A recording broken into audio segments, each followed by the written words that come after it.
All right. Well, everyone, it is 1:34 Eastern, 12:34 Central, and I think we'll go ahead and get going. We are so happy to have you guys here. Thanks for hopping on. And we have a special guest, Michael Lewellan from OpenZepplin, and we're going to dedicate today to getting to know Michael a bit better and some of the things that brought him to the space, and in particular, security. So, Michael, I am just going to open it to you. Maybe tell us a little bit about you and your background. Sure thing. Excited to be here, and I guess I'll start with where it all started. The basically growing up, I did a lot of IT work with my father because he did a lot of kind of self-employed IT work for local businesses. So I got to do a lot of just kind of hands-on using old computers. He would always give me the crappiest, oldest computers that he could find. So you can use this if you can figure out how to make it work. So that was a good challenge early on. And then at one point later on in schooling, eventually Bitcoin came on the scene. And I was able to kind of like just use some old college computers and run some Bitcoin mining on it and make a little bit of money back when that was possible. And the mining industry hadn't gotten into like intense ASICs yet. So I got to kind of learn just by making money. And then I was like, well, what is money? Why have I been able to print it on this computer? So I went down the rabbit hole there and just kind of learned a lot about the industry. And was one of the few people in the Dallas-Fort Worth area that understood the technology enough to be able to do a lot of the basic technical things. So I ended up getting just kind of a lot of work through word of mouth and going to the right meetups. Really operated as a kind of just general crypto consultant for many years. And then as Ethereum started to take off and this idea of programmable money and smart contracts really was becoming prominent, I ended up focusing very, very closely on that. I had got my computer science degree. So I was able to kind of pivot into developing smart contracts, work for several corporations and kind of like a consulting role at Thomson Reuters, Toyota, Verizon, all of them doing some interesting thing with blockchain, some of it not taking off, but very like kind of educational for their executives. And then at the same time doing some startup consulting for like certain token raises or supply chain startups and stuff like that. And over time, eventually I got involved in policy work with the Texas Blockchain Council, which we can talk more about later. But that gave me some opportunities to both, engage with lawmakers about like what are the policy issues that kind of I saw a lot of my clients facing that kind of held them back. And then also eventually, I think around 2021, I joined OpenZepplin and started working there primarily on the security research team, and then eventually moving into starting the solutions architecture team that I run now. Okay, wow, that's a lot. One of the things that, just a quick admin thing here, I neglected to mention that if you have a question, please raise your hand and Nathan will be monitoring that. So please just let us know if you have a question and we'll bring it up towards the end. So Michael, speaking of Texas blockchain, tell us a little bit about what's going on there and how your work with Texas blockchain sort of brought you into OpenZepplin. It was actually like an interesting combination where they kind of just both happened to start around the same time. Like full credit to the kind of the founder and still current president, Lee Bratcher. He was basically talking to legislators in Texas about some initiatives that had failed in, I believe, the 2018 legislative session, where they were trying to establish a blockchain working group. It didn't get the necessary votes, and he had made a lot of great connections there. But so he was basically talking to a lot of people in the industry. We had known each other because we both went to UT Dallas, and he ended up bringing me in early on to join their board of directors, as well as to help with their operations in the early days, setting up the website, membership roles, things like that. So, I mean, ever since that time, I think that was in 2020, I've been, operating with them and basically helping kind of acting as the technical SME on policy talk. I think the most interesting thing we worked on was, in addition to establishing the blockchain working group and getting that passed in 2020 session, or maybe it was 2021. Anyway, basically we were able to get the a working group started, and we also established like how custody rules would work for crypto. Like if you wanted to borrow against crypto, establishing like what legal custody meant in terms of like if a multisig says that the amount goes this way versus that way, like is that a legally binding decision? and we were able to kind of establish just through kind of an amendment to the UCC, which I'm not going to get into because it's very nerdy law stuff. But basically, we were just able to say, if you owe someone money and you're using crypto as collateral, and then a multi-sig or a smart contract decides to move that amount according to some predetermined rule, then that can be considered like perfected security interest. You don't have to do anything else to say that is the legal right for that amount to move in that direction. For example, just to cover a loan that someone doesn't pay back, which is important for several businesses that operate in Texas, like Unchained Capital, but also a lot of lending protocols like Compound Finance, which I also happen to work on doing security advisory. Oh, interesting. So would those policy initiatives, at this point, do they just apply in Texas, and have other states or the U.S. as a whole, have any of those items sort of bubbled up to farther than Texas? In a way, it has. But I would say these specific policy things have only applied to Texas. But what we actually were doing is we worked directly with the Uniform Law Commission, and the Uniform Law Commission actually helped to write the commercial code for all 50 states in a way that all 50 states can actually be compatible and on the same page. And so we kind of put out an early version of what the Uniform Law Commission would eventually adapt into the Uniform Commercial Code for all 50 states. And they did adapt additional terminology on digital assets that was primarily based on the work we did, because when we were initially drafting it, we actually worked fairly closely with them to make sure that we were kind of in line with their future vision for what they were going to be adding to the Uniform Commercial Code. So we were kind of saying, hey, Texas needs this now. We're going to, we're going to do this ahead of your eventual large scale change. But then eventually it did bubble up to the Uniform Law Commission and the new UCC that they put out later on. So again, you can tell that this all just gets very entangled and bureaucratic, but it was very, I think, useful in the sense that it gave a lot of people clarity to operate without, worrying about whether they would have an angry person who had their Bitcoin taken for not paying it back a loan would just use the ambiguity to file some sort of a legal problem that would complicate things. So that's what I've learned. Ultimately, really gets big businesses and banks and others to actually look at this technology, something worth engaging in, is when a lot of the legal risk has been removed from that decision. And I think the other big thing that we did in Texas, which is probably more relevant for what BankSocial is doing, is we did allow all state, or basically we talked to the regulators in Texas that regulate the banks, and they were able to push out guidance that said basically any bank, any state chartered bank in Texas is perfectly capable or legally allowed to custody digital assets for people, which is really big because that was not clear beforehand. And so any state chartered bank in Texas can custody digital assets for people as a service if they wish, the same way they might put assets in a security deposit box or hold dollars. I don't think FDIC insurance necessarily applies, but it is, I think, a really clear way to say, and it was never a law we had to pass. We just had to talk to the regulator and say, people aren't sure if they're allowed to do this. And the regulator's like, oh, well, we think it's fine. So we'll just make sure that people know it is fine. And sometimes that's all it takes. Gotcha. Yeah, that makes a lot of sense. And certainly there's been a lot of discussion in the last 18 months about what banks and credit unions can hold on their books. And what you're talking about is not holding it on their books, but truly custodying the asset. Is that right? Yeah, essentially. I think it's beyond me to know what the exact difference would be, but I think the most important thing was just knowing that they can custody that as a service.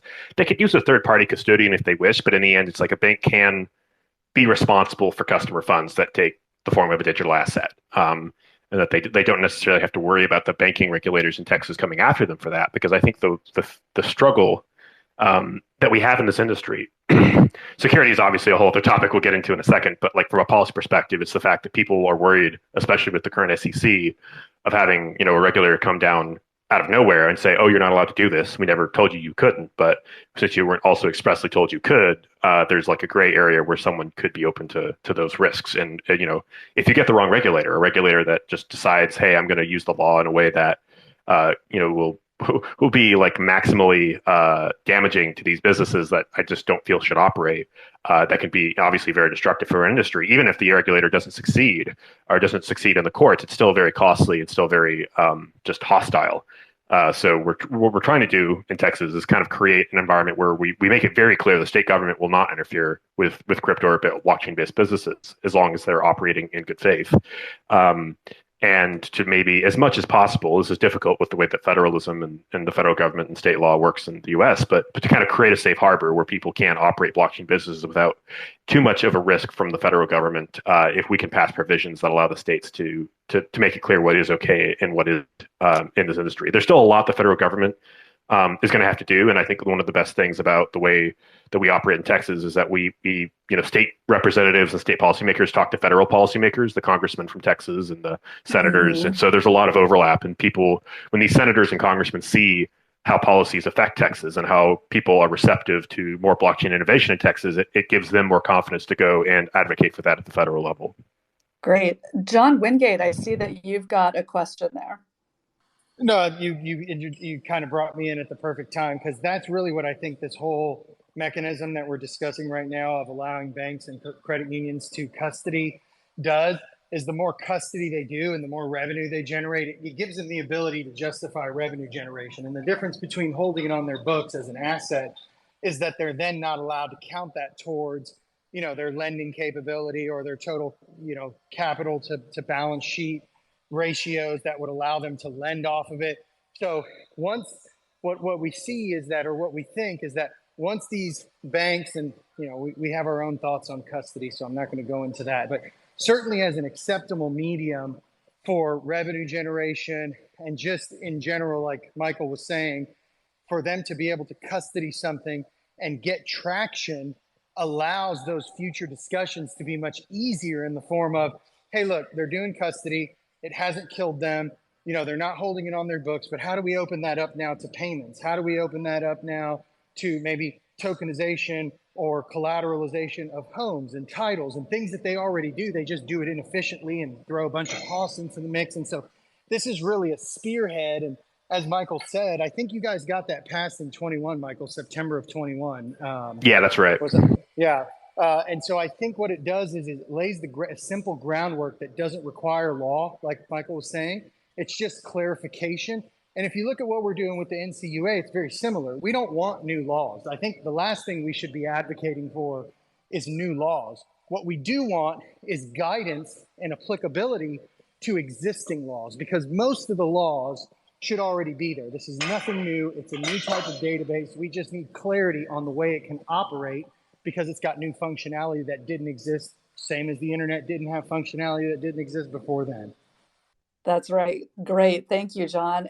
And a little bit of a segue, but I think a good one is, Michael, tell us a little bit about OpenZepplin. I mean, it sounds like you've got a number of endeavors, but we found you, I think, through OpenZepplin. So tell us a little bit about that.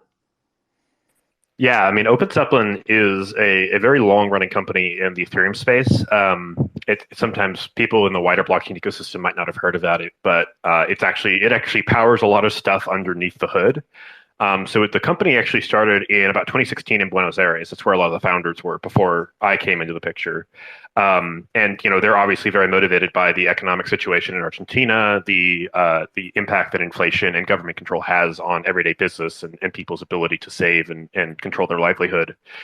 So they were very motivated in the industry. And when Ethereum came around, they had like a group of basically Argentinian hackers and technology experts that kind of dived into it head first. And the thing they were really famous for is they conducted both the first smart contract audit, which early on in Ethereum's history, people realized that there's still a lot of ways you could write code insecurely, even if it's on a blockchain. So after a few painful hacks, there was recognition that third-party security checks were essential. So they did some of the first work in that space, and then they also built a standard library of smart contracts where if people were very commonly building tokens, such as the ERC20 token standard or 721 NFTs, or other just common smart contract modules, is they just built a common library where people could use these existing implementations as opposed to developing their own. It's kind of similar to the way you don't really want to roll your own cryptography or build anything that's overly complex if there's an existing library you can utilize that's already been vetted and checked. And we provided a very similar service, or essentially an open source library that did the same thing for smart contracts in the Ethereum ecosystem. So if you see an Ethereum token or a token that's been deployed on Ethereum or any blockchain that supports Ethereum, it's more than like I think in basically 99% of cases they're using our library to do that, which is something we provide free of charge. So that's our big claim to fame. And then since then we've also gotten very involved in general security infrastructure. We've got a product that does security monitoring and incident response. And we've been actively working with a lot of big partners in the space, including Compound Finance, some of the new ZK and optimistic rollups, which is a whole other topic, and more. Awesome. And John, maybe you want to speak a little bit about how you found OpenZepplin. I'll leave it to open that to you. Well, that's what I was going to say is we didn't find Michael through OpenZepplin. Michael and I actually met by quite a lot of fortune. I was invited to a TBC event. It was you remember it, Michael? Yeah, the Mavericks game. There you go. So it's indelibly marked in both of our mental blockchains. We were very fortunate to meet each other at a small event, that one of the first events, I think, Michael, that the TBC did as a big kind of member event. And we met up there, and we've since kind of stayed very close. And we got Michael involved as an advisor on Rivia early on, because he just knew the space, and he was somebody that I felt was a trusted resource and quite competent resource. And then once he got that opportunity at OpenZepplin, we stayed in touch and have recently felt like it was the right time to reconnect in a more significant way. Oh, fantastic. And that's great clarification too. So Michael, with this being primarily Ethereum, how do you handle or do you audits and research on work on other chains? So it's usually kind of like starting with like chains that supports Ethereum but have a lot of additional things that they've added on top. So a good example of this would be Hedera, where Hedera is actually a DLT, although you could call it a blockchain if you're lazy, based in Dallas, actually. And I know it's obviously a big part of what BankSocial has been working on. But they early on kind of developed something that was very different than typical blockchains or Ethereum. But because there was such a large development community built on Ethereum and Solidity smart contract development, they did add support to their network. So we've been working actually in a partnership between OpenZepplin and Hedera to basically support their ecosystem, both with our tooling as well as with our library, and trying to find ways to improve compatibility between the two. So we usually, so that's a good example, but in general, we engage with kind of a lot of other blockchains outside of Ethereum, either through Solidity that they're trying to make compatible with their own ecosystem so they can leverage a lot of the existing tooling and developer ecosystems that Ethereum already has.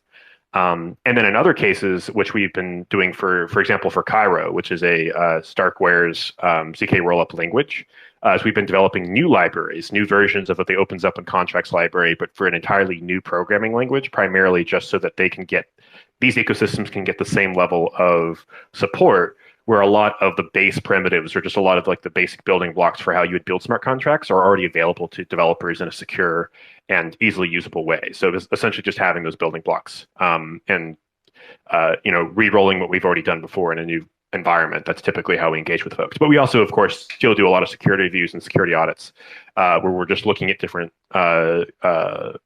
frameworks that people have put together and ensuring that it's secure. So that's still another large part of our business that brings us beyond Ethereum. But I would still say a lot of that work still revolves around the Ethereum ecosystem. It has a large center of gravity that's hard to avoid. Certainly, certainly. All right. So now let's switch topics a little bit to maybe some juicy, interesting stories. So tell us a little bit about some of the most common threats that you see in your work in the field.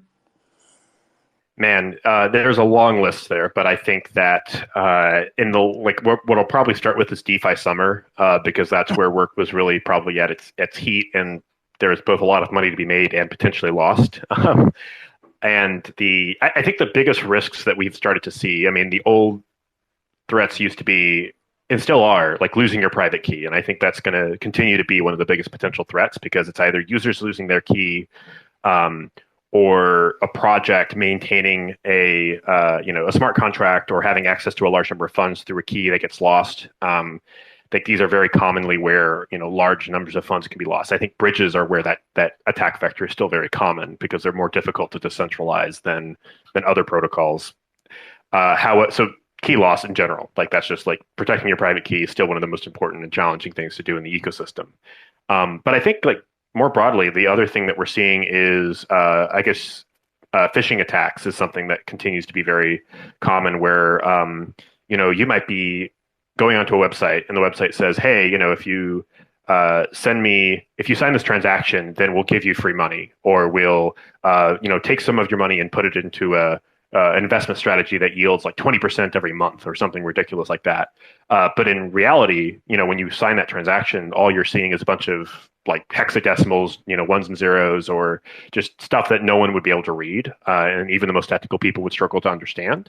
And what could be embedded in there is a transaction that actually like gives all access of that user's funds to an attacker. And the worst part is that the user might not be immediately aware of this, and they could continue to use that account for weeks or even months, and continue to put more money into that account thinking that their funds are growing because the website that they're looking at is telling them that.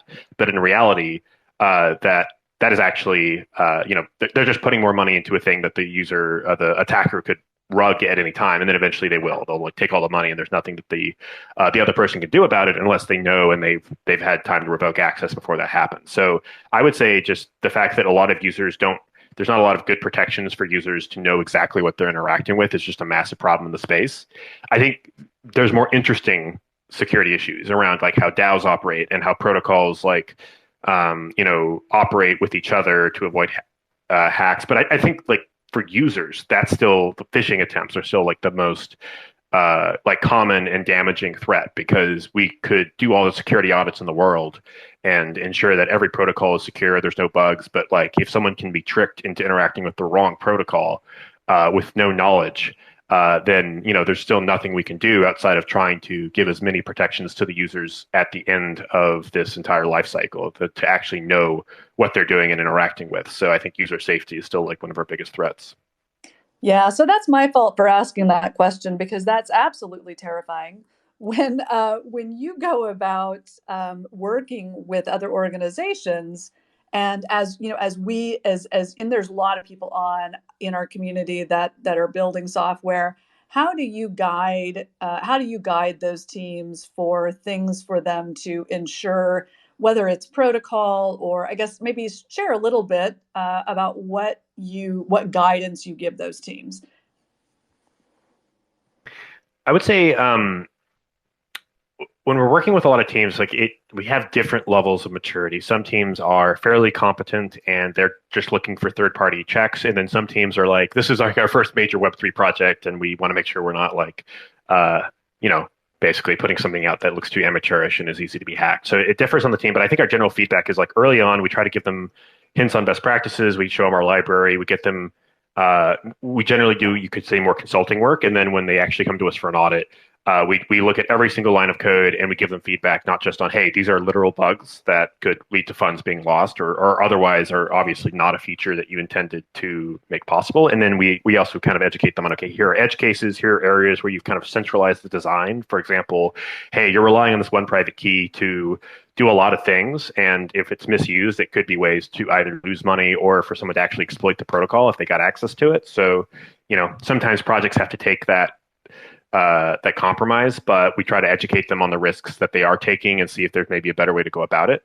And then once they go to production, we say, okay, here are things you should monitor for, monitor for large asset transfers, monitor for events that you would otherwise expect to be issued during these sorts of transactions. Look for, hey, there are a lot of transactions coming from Tornado Cash or, sanctioned addresses that are considered high risk. Make sure that your team is aware and maybe being prepared to respond to an incident.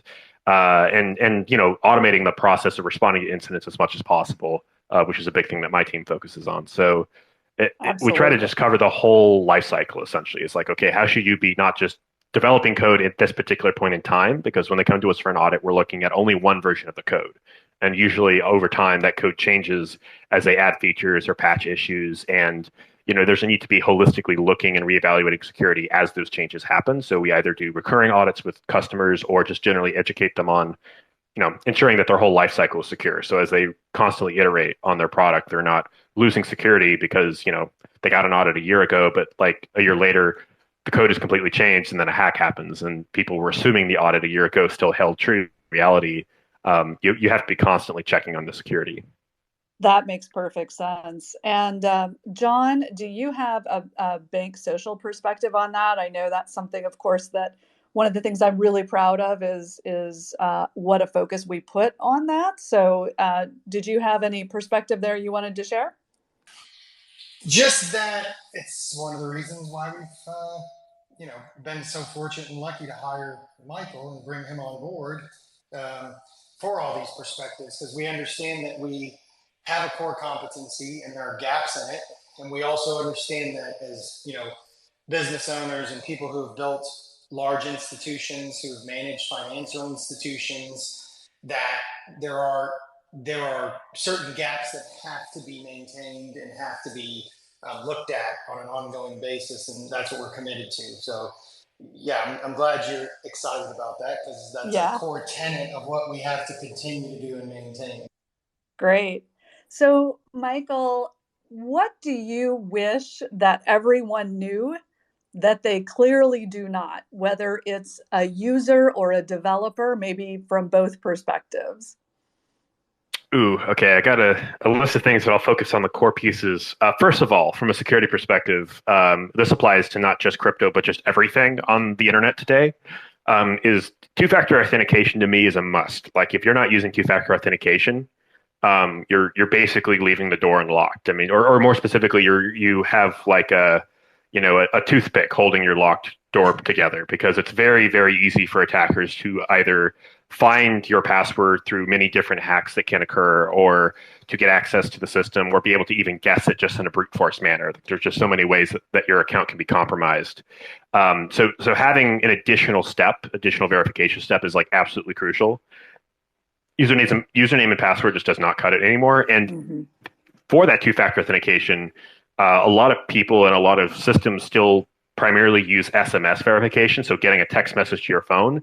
And that, to me, is also incredibly insecure. It's only slightly better than the username and password setup, because what we have seen, and this gets to the core of how maybe identity is a really important thing that we have to improve on as a society, is what attackers will typically do is they will call up like AT&T or Verizon or whoever your cell phone carrier is, and they will convince them that they are you, using some personal identifiable information that they might have stolen or gotten access to, social security number, birth date, whatever, and then get a new SIM card issued so that they can accept the text message and then basically get back into your account using that. So I would tell everyone out there, if you have any account that you care about, whether it is your Twitter or your bank account or your Coinbase account or crypto exchange, please, please, please use like Google Authenticator or Authy, where you actually like have a token that lives on your device and generates a new code every like 20 seconds.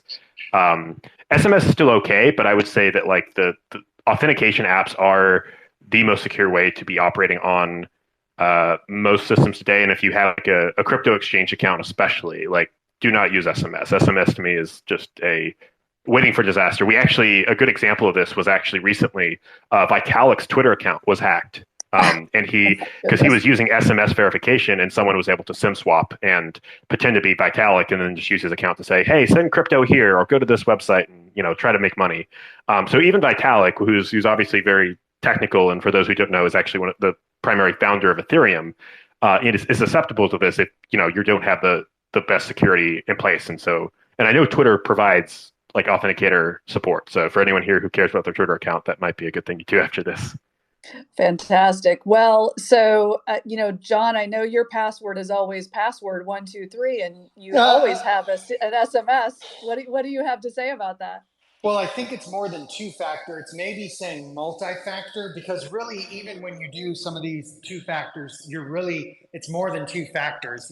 You're typically getting, maybe an authenticator, or, username and password and authenticator, and it's going to send you that text message verification as the final step.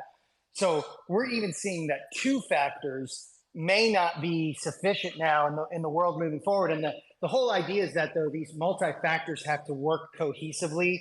You shouldn't have to maintain a ton of them. And that's really, I think, the harder path to adoption is just the whole usability factor of how hard it is to get all these things in place and use them, and That's kind of a barrier to entry. The other thing I was going to say is that, to the point Michael was making about people calling and convincing people, look at what happened to Caesars Resorts or MGM Resorts the other day. Literally with one phone call to the concierge, they took down half of Las Vegas. So it's not just people, it's businesses too that need to think through these attack vectors. And some of them, they're oftentimes not complex at all. I think, Michael, you could speak to how simple most of these hacks end up being, like the compound finance hack, which really wasn't a hack. It was just some guy who read code and exploited code. I mean, just took reading code, right? It wasn't like he had to go hack through, like you see on TV, 20 firewalls, and Tom Cruise has to put on the fake nose with the magic mirror. Oh, That's how it happens 99.9% of the time.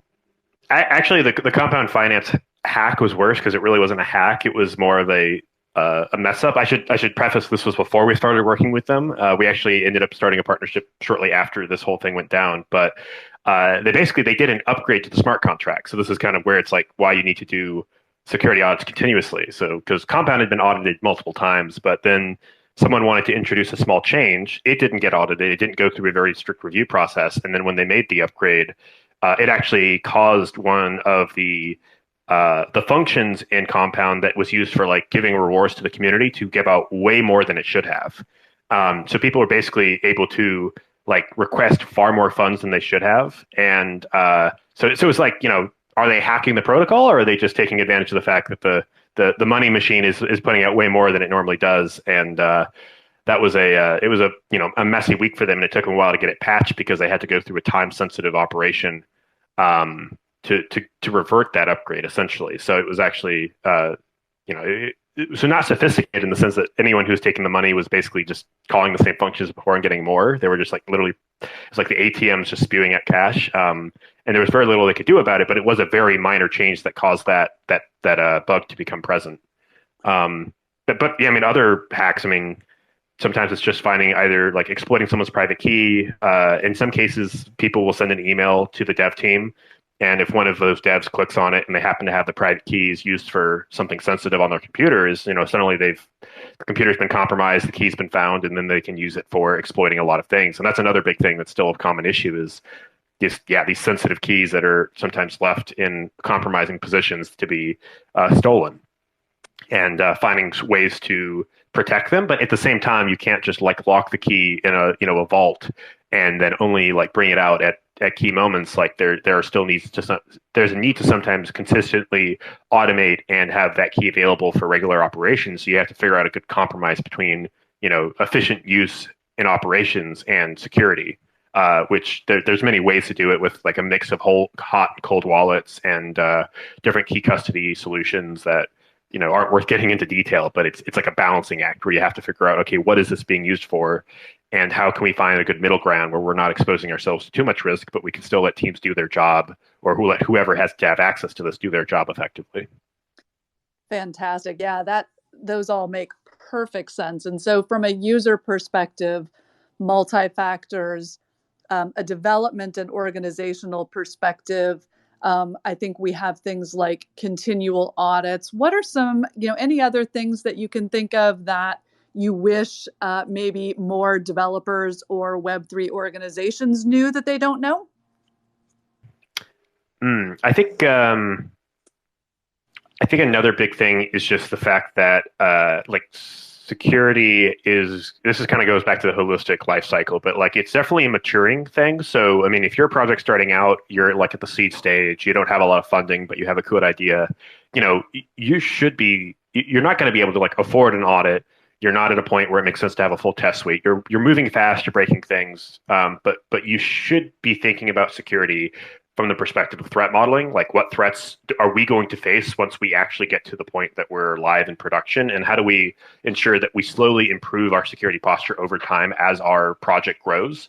If you start out with like, hey, we're trading with just $1 million on chain in a test run with, very limited usage, like maybe it doesn't make sense to spend, $100,000 on, a security budget to secure that 1 million, although it probably makes sense to spend something. But like, as you grow, your protocol jumps from $1 million to $100 million, then, you need to think about your security posture and how it grows as well. Because I think a lot of projects will, operate sometimes for years and they won't have any security issues. And they're like, well, I guess we're basically secure because no one's hacked us yet. But, it depends on, well, how much have you had in your protocol? And sometimes hackers have a lot of opportunities to focus on. And if you're small scale, then they might not bother, looking intensely at your code or your protocol before, but then become successful, you get enough money that suddenly they're like, okay, that looks juicy. Let's take a close look and see if there's anything that people have missed. And there might be a bug that suddenly gets discovered years after you thought that the code base was effectively mature and secure. So it's just something that teams need to be very aware of as they mature over time, and allocating security budgets proportionately. Because in the end of the day, this is like what we have to deal with as a security services org is like, we do a lot of things, but they are expensive and some teams can't afford it. And so we try to figure out, okay, what can they afford at their stage today so that later on they could be a customer that can buy and purchase like our more cohesive set of security services or tooling, so that they can get to that point, but to help them understand that like that's something that you have to do kind of in step, because in the end of the day, the last thing you want to be is be so successful that you're suddenly a target that you're not a target of attacks you're not prepared for. So successful that you're very, very interesting. John, what would you say about that? Well, first, I would want to say, do you guys see why we thought Michael would be a great addition to the team? And second, I think the whole underlying thing here that we can't forget is that crypto is a security mechanism itself, right? Cryptography is a mechanism by which the modern internet works. Without it, the modern internet would not. Well, the internet, there's no modern, postmodern, it would not work. And I think so many times we forget that because it is a security protocol in and of itself, that you have to start with that, and it has to always be one of the major things that you're continuing to bring along with the project in every facet, at every level. And that's where the projects that understand what cryptography is and understand that that's a core tenet, security and the security of that mechanism has to always be the primary focus. Those are the projects that are going to succeed longer term, provided they have the right balance of product market fit. Certainly, though, I think it's important if you're ever evaluating a project, if security is not a paramount focus, then they don't understand crypto, and they most certainly are going to have a potential higher risk of having issues down the road. I think that's a great perspective. Michael, one last question for you from me. We have so many people within the spaces and in Web3 in general, and it's people from all walks of life and all generations. And so what advice would you give to people that are just entering Web3 and the crypto space? What would you share with them? I've been through a lot of, bear and bull markets, so it's always interesting to see how people's perspective changes over the years. I think for people that are entering the space, I think the most important thing is to understand like what is the core value being offered by the technology. And my recommendation is just to look for use cases that aren't talked about but actually performed. And I think the best one is just to like sit down and use Bitcoin or use Ethereum or use something and like send money to someone and just be like, sit back and think, hey, how impactful is this that I can send money to someone anywhere in the world at any time, generate a wallet at any point without going through any third party. If you live in the US or you live in a place where it has decently good financial infrastructure, you might not be, it might not seem that novel to you until you really realize how many restrictions are in place when you want to send money to Mexico, for example, or you want to send money and have it settle instantly, or you work in an industry that doesn't have very good support in the financial sector. There's a lot of areas where you suddenly realize that it can actually be very restrictive, especially as a developer in terms of like innovating. And this has a lot of like, it just creates a whole new world of possibilities. But also to like balance that against, hey, at the end of the day, this new technology is still very new. It's still got a lot of risks. It still needs to be used because with great power comes great responsibility. Suddenly you have the ability to send money anywhere in the world. That includes having it sent somewhere you don't want it and then not being able to get it back. So there's a trade-off there. But understanding that, at the core of it, that's the value, and it's best to learn by doing and playing around with it at a small scale. Taking small risks, which is to say, don't ape into crypto immediately, or throw your whole life savings in, hoping that the market jumps up within 6 months. Do the long game, invest what you feel comfortable putting away for a while, and do most of it for the purposes of learning and experimenting. And at the end of the day, question things that come out and say, "Hey, I've combined AI and blockchain," and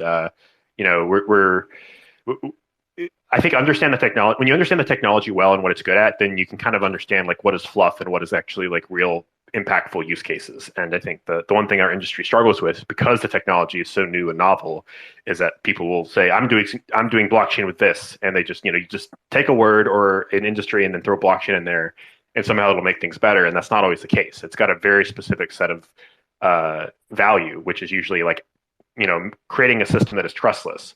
But sometimes there's a system that doesn't need to be fully trustless, or it doesn't have, there are other problems like supply chain. There's a lot of great ideas and use cases for blockchain and supply chain, but you have to wonder, okay, are supply chains ready for that? Or are most of the supply chain industry still figuring out how to move from pen and paper to computers, which is a pretty important prerequisite if you're going to start putting things on a blockchain. So I'll stop there because I could go on forever, but that's just to say I think it's important for people to learn how to be skeptical about where the technology works and where it doesn't, so you don't get like carried away with the hype, but you still are motivated and passionate about the value that it'll have.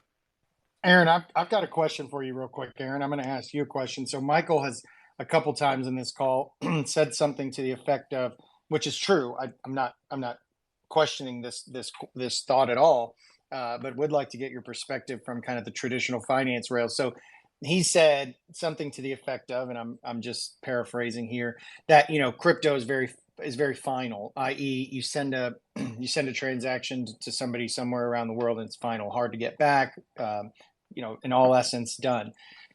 Talk to me about how when a wire goes out, when a real-time payment goes out, when you send a Swift message overseas, how final is that? Well, I'll tell you, it very much depends on the rails that you're using. But traditionally, before we have anything to do with what is now fairly available with real-time payments in FedNow, as an example, if I'm seeing a direct deposit from my employer and I see that it's going to post tomorrow, I know that they have started that transaction several days ago. Now, with a direct deposit, that's probably going to go through. But the reality is, if I send something via an ACH or an automatic clearinghouse, there is, those get posted typically just a couple of times a day. And there is an ability for me to say, hey, wait, I didn't mean to send that. And there's a way for me to dispute that. Or there's a way on the other side, for somebody to claw that back and say, hey, wait, I didn't mean to pay Erin. That's not what I intended to do. And they can claw it back because the payment has not finalized. It has not gone through the sausage making machine of payments in our world. So what about wire though? How does wire work? Wire's final, right? Within a couple hours. Well, is it? So I'm not gonna call out the name here, but somebody from our community called me several months back and said, hey, somebody just told me to wire some money at my closing of my house. And I did, and it was a fraud. It was fraud. Somebody read my emails and spoofed the title company, and I wired funds to a Chase bank account. And Chase was like, sorry, $55,000.